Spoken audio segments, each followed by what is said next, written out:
মুসলিম বিশ্ব যেন মুগ্ধ হচ্ছে রোনালদোর আচরণে। ভক্তদের মধ্যে কেউ কেউ ইসলামের প্রতি এই তারকার সম্মান দেখে তো আশায় বুক বাঁধাচ্ছেন, হয়তোবা সৌদি জীবন আরো বদলে দিতে পারে তারকাকে। কেউ কেউ মনে করছেন ধীরে ধীরে তিনি আসতে যাচ্ছেন ইসলামের ছায়াতলে।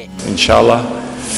নন মুসলিম হয়েও মুসলিম বিশ্বের জন্য অনুপ্রেরণা পর্তুগিজ সুপারস্টার ক্রিস্টিয়ানো রোনাল্ডো। কখনো ইসরায়েলি প্রোডাক্টের বোতল প্রেস কনফারেন্স টেবিল থেকে সরিয়ে হয়েছেন দারুণ প্রশংসিত, আবার কখনো মরক্কোতে ভূমিকম্পের সময় নিজের বিজনেস প্রতিষ্ঠান 5 তারকা হোটেল উন্মুক্ত করে জনসেবায় অবদান রেখেও।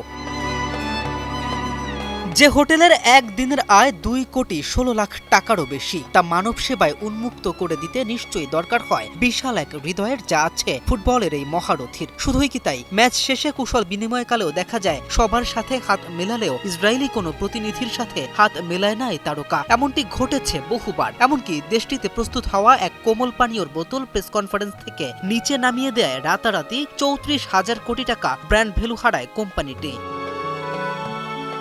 এছাড়াও অসংখ্য চ্যারিটিতে প্রতিনিয়ত দান করে থাকেন এই তারকা ফুটবলার। সেসব তো গেল মানব সেবার গল্প, তবে সৌদিতে এসে তিনি বদলে গিয়েছেন আরও অনেকটা। সতীর্থদের দেখে তিনি কখনো মাঠেই সিজদায় লুটিয়ে পড়ছেন সালাম বিনিময়, এমনকি ভবিষ্যতের কোনো কাজের নিয়ত করলে তিনি প্রতিনিয়তই ইনশাআল্লাহ বলছেন। Reach that number for sure. If no injuries, inshallah.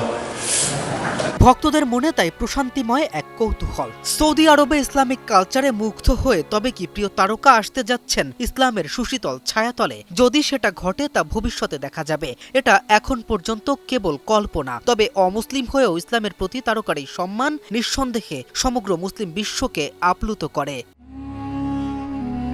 কেম রাফিন, নিউজ 24।